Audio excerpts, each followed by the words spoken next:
Do të fillojmë me zotin Thaçi. Zoti Thaçi, fjala është për ju.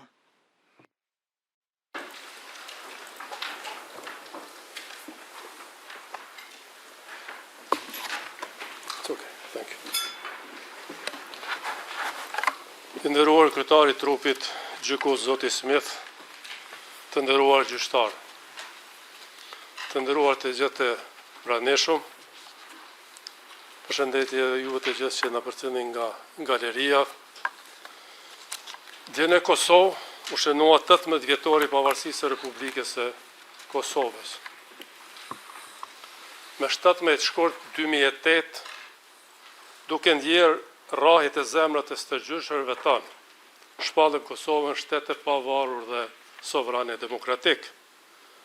Dëshiroj që sot nga kjo sallë të përcjell urimet më të përzemërta të gjithë qytetarëve të Republikës së Kosovës për këtë festë madhështore. Të nderuar gjyqtar, për gati 3 vite në këtë sallë gjyqi, ju i keni dëgjuar akuzat e prokurorisë dhe argumentet e mbrojtjes.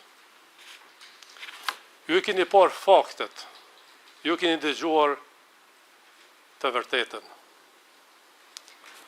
Është vetëm një e vërtet që akuzat nuk qëndrojnë. Unë jam plotësisht i pafajshëm. Por e kam thënë dhe e them sërish, me bindje të plot. Unë bashkëndjej dhe shpreh keqardhje për gjitha viktimat që kam mësuar në Kosovë pa marrë parasysh përkatësinë e tyre etnike. Të nderuar gjyqtar, në kohën e masakrave në Qerez, në Rikoshan, Prekaz, në fillim të vitit 1998, unë isha student në Universitetin e Curihut. Unë nuk po bëja plane si ta merja kontrollin e Kosovë. Po bëja plane si të përgatitja provimet në universitet. I vetmi njeri që po bënte plane morbide, ishte Slobodan Miloševići. Plane për një gjenocid tjetër, për një gjenocid të ri në Kosovë. Prandaj, si shumë qytetarë të tjerë, kosovar, edhe unë, me heret, u detyrova të lëshoj Kosovën. Sepse, regjimi Miloševićit me kishte ndjekur. Ai me kishte dënuar në mungesë, me akuzën se kisha shkelur ligjet e tij diskriminuese.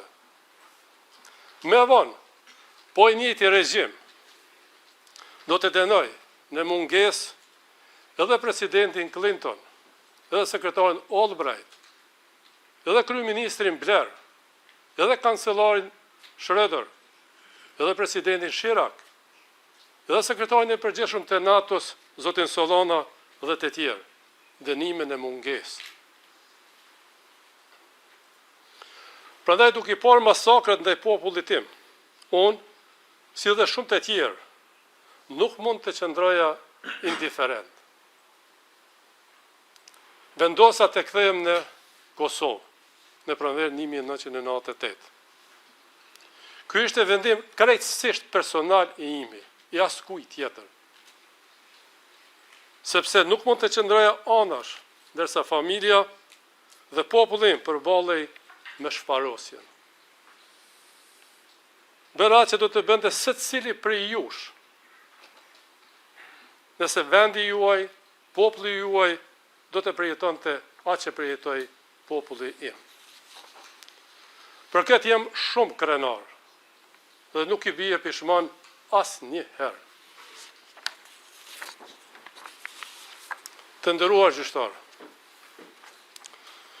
prokuroria pretendon se qëllimi ishte marrja dhe ushtrimi i kontrollit të Kosovës. Kjo jo vetëm që është plotësisht e pavërtet, të absurde, po është edhe thellësisht ofenduese. Është ofendim për kujtimin e mira heronjve që dhanë jetën për liri. është ofendim për dhjetra mijëra viktima të pafajshme të vrarë gjatë masakrave. Është ofendim dhe pa drejt edhe për përpjekjet e NATO-s dhe aleancës perëndimore me të cilët unë bashkëpunova ngushtë. Të nderuar gjyqtar, me lejoni të përsëris një të vërtet përjetshme. I vetmi, a më bash i vetmi, kundërshtar i imi, i popullit e Kosovës dhe i botës demokratike, ishte Slobodan Miloševići. Është e rëndë ta dëgjosh këtë akuzë. Veçanërisht kur gjatë luftës, unë nuk e dija nëse do të isha gjallë prej orës në orë e prej ditës në ditë. Unë nuk isha i sigurt nëse do të shisha familjen time, gruan time e djalin e sapo lindur. E lere më të ndroja të ushtroja kontroll në Kosovë. Në Kosovën e pushtuar plotësisht për rreth 90 vite. Fakti që sa prej nesh sot jemi gjallë është krejtësisht rastësi dhe fat. Unë nuk u ktheva për të rrezikuar jetën time për kontroll dhe pushtet. U ktheva në atë dhe, duke rrezikuar jetën time për liri dhe paqë. Pyetja që shtrohet sot është: morja kontrollit prej kuj? Kush? E vërtetë është se kontrolli dhe pushteti ishin plotësisht, ama plotësisht në gjithë territorin e Kosovës në duart e hekurta të Slobodan Miloševićit. As kuj tjetër. Shqiptarët nuk ushtronin pushtet, është paradoksale. Ata shtypeshin nga pushteti i Slobodan Miloševićit. Misioni ynë si popull ishte i qartë: mbijetesa, liria dhe paqja. Unë nuk isha fare iluzione.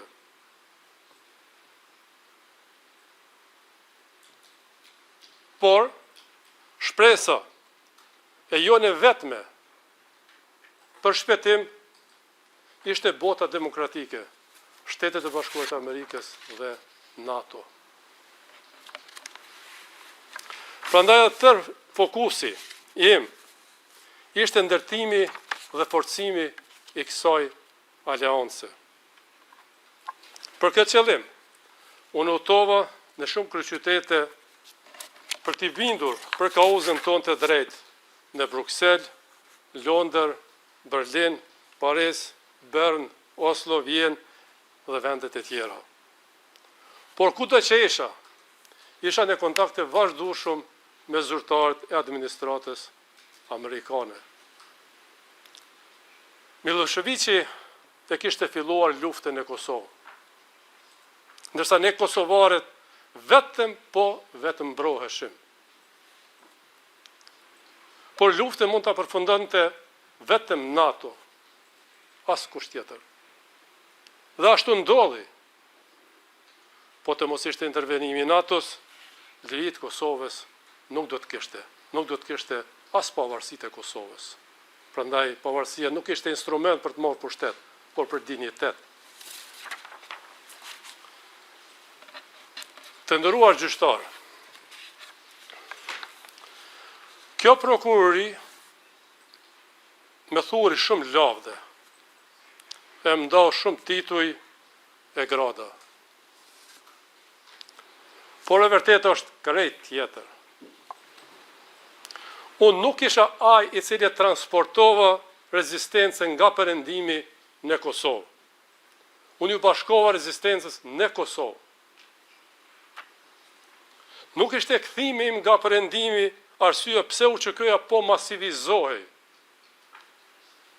Arsyeja ishte Slobodan Miloševići. Dhe askush më bukur nuk e ka thënë se sa sekretari i shtetit Mehmet Albayrak citoj, Miloševiqi me sjelljet e tij ndaj popullit e Kosovës është rekrutuesi më i madh i ushtrisë çlirimtare të Kosovës. UÇK-ja nuk ishte shteti, nuk ishte ushtri e një shteti. Ai është organizim popullor që po mbrojë nga një shtet agresor.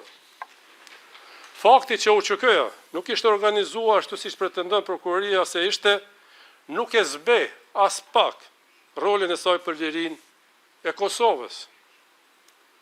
Nuk e bën kauzën e saj për shërim me pak fisnike, e as arritjen e pavarësisë me pak historike.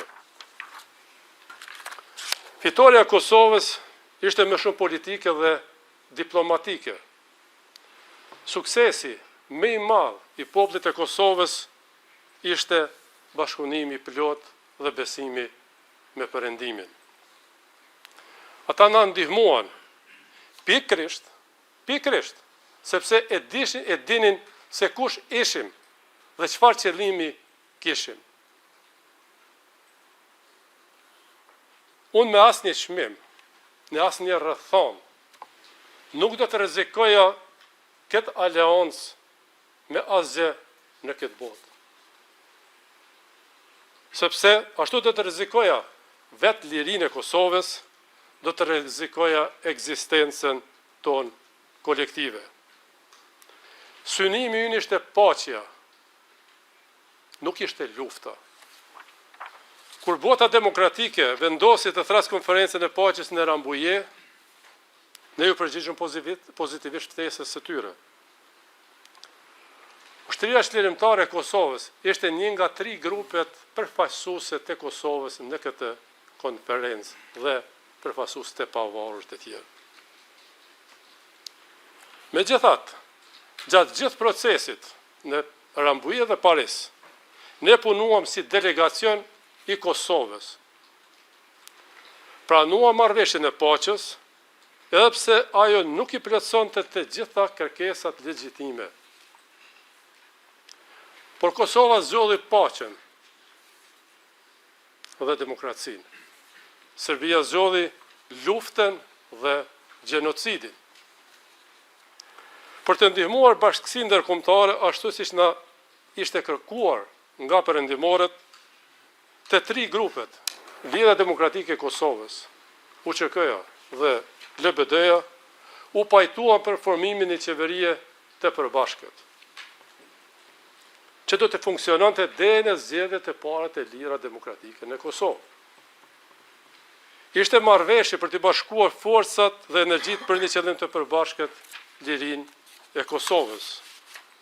Sot, si mundet dikush të pretendoj se qëllimi ishte marrja e kontrollit të Kosovës, kur ne pranuam që bashkësia ndërkombëtare ta kishte fjalën kryesore në Kosovë. Pastaj, që UÇK-ja t'ia dorëzonte armet NATO-s, siç ndodhi më vonë në qershorin 1999 shtator 99. Pas kapitullimit të Miloševiqit, Kosova fut në administrimin e organizatës së Kombëve të Bashkuara. Fakti njohur botërisht. UNMIK-u sqaroi që në fillim se gjithë pushteti ekzekutiv, legjislativ dhe gjyqësor ishte në duart e tyre. Këto ishin rrethona krejt tjera.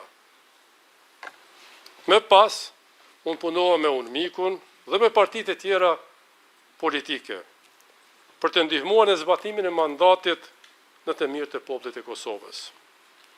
Punova me strukturat e përbashkëta të UNMIK-ut. Të nderuar gjyqtar, gjatë tërë kësaj kohe, i vetmi pushtet që kisha unë ishte pushteti i zërit tim. Dhe të nderuar gjyqtar, siç e keni parë gjatë procesit gjyqësor, unë e përdora zërin tim për të promovuar një shoqëri shumë etnike, tolerante në vendin tim në Kosovë.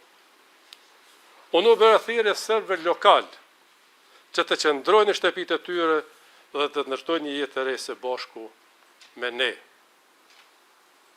Edhe ata pra serbë dhe komunitetet tjera, sikurse edhe ne ishin viktima të Miloševićit.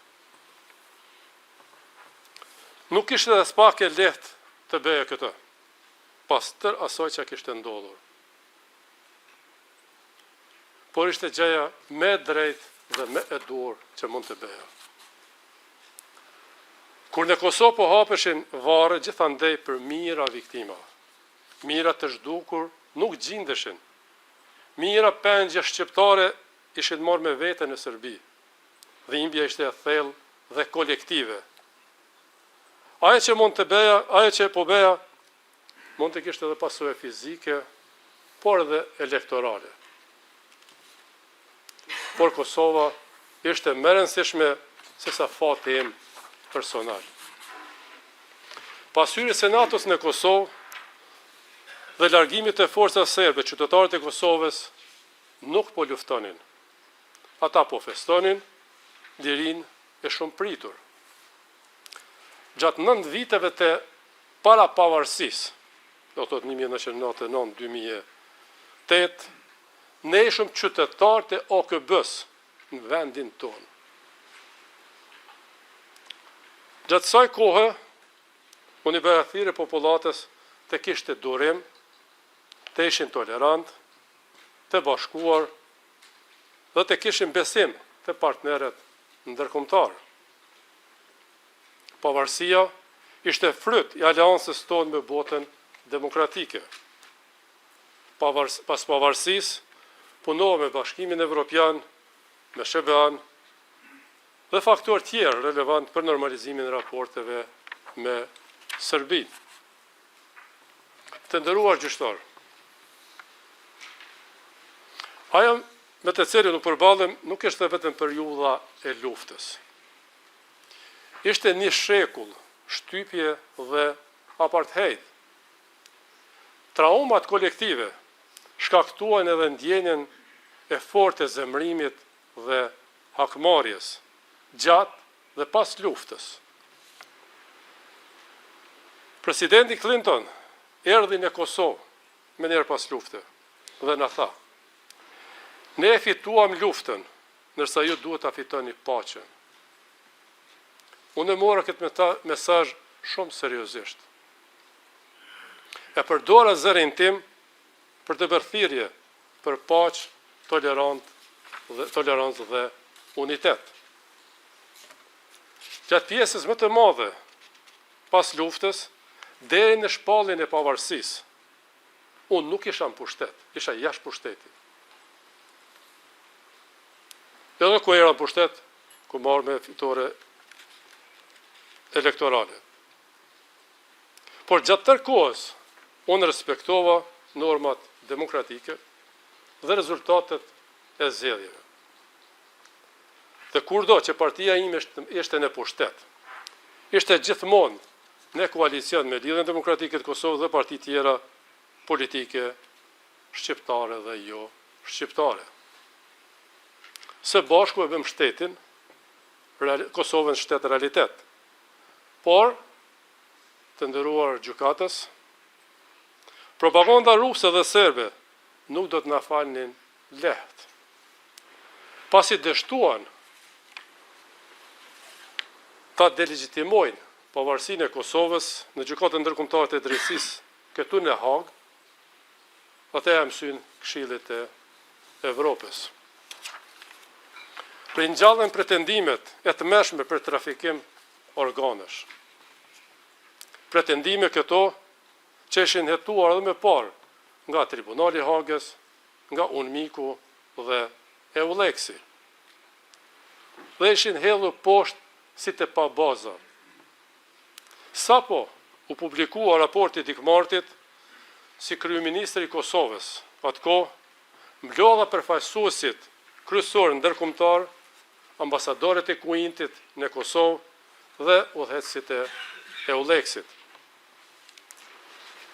Kërkova dhe një tjetër hetim të pavarur. Ata premtuan se do ta heqin rrehen e zezë mbi Kosovën. E vërteta është që propaganda ruse dhe serbe manipuloi Dikmartin ai ra viktim e fushatës së tyre. Ata e ushqyen me informacionet e rreme dhe në fund tentuan edhe ta vrisnin për të na fajsuar neve. Qëllimi ishte shumë i qartë, të diskreditoj projekti me i suksesshëm politik dhe ushtarak ndërkombëtar në dekadat e fundit, storia e suksesit të Kosovës.